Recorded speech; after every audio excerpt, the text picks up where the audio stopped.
تبارک و تعالیٰ کسی حال میں ہم سے بے خبر نہیں ہے، وہ ہمارے ایک ایک حال کو جانتا ہے، وہ ہماری خلوت کو جانتا ہے، وہ ہماری جلوت کو جانتا ہے، ہماری کوئی حالت اس سے پوشیدہ نہیں ہے۔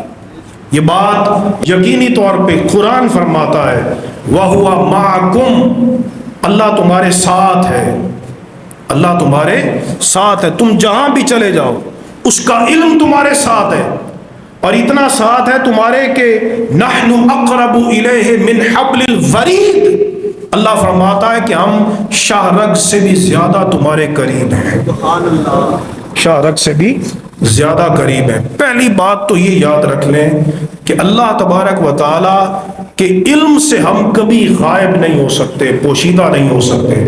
اور دوسری بات یہ یاد رکھیں کہ ہم نے انجام کار پیش اسی رب کی بارگاہ میں ہونا ہے، نہیں بھاگ سکتے اس سے، ہم نہیں بھاگ سکتے۔ یا معشر الجن والانس ان استطعتم ان تنفذوا من اقطار السماوات والارض فانفذوا لا تنفذون الا بسلطان، ہم جہاں بھی جائیں گے اسی رب کی سلطنت میں جائیں گے، ہم اس کی سلطنت سے نہیں بھاگ سکتے۔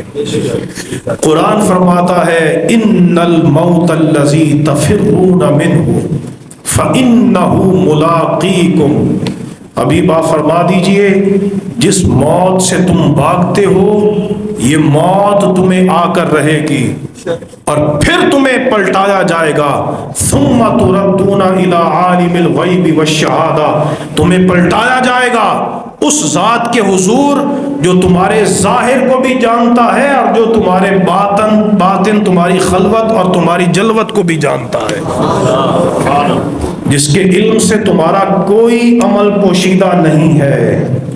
قرآن فرماتا ہے الا یعلم من خلق، اللہ کی ذات سے تم پوشیدہ کیسے ہو سکتے ہو؟ جس نے تمہیں پیدا کیا ہے کیا وہی تمہیں نہیں جانتا؟ دیکھیں نا، اگر اللہ رب العزت ہمیں نہیں جانتا تو اس نے ہمیں پیدا کیسے کر لیا؟ ماں کے پیٹ کے 3 پردوں میں اتنے توازن سے، اتنے لیول سے، اتنے ربط سے اس نے کیسے پیدا کر لیا؟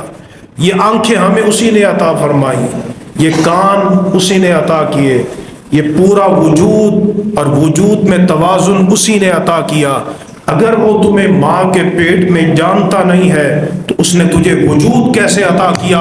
اور اگر وہ تجھے ماں کے پیٹ میں جانتا ہے تو پھر جان لے تیرا کوئی حال اللہ کے علم سے پوشیدہ نہیں ہو سکتا۔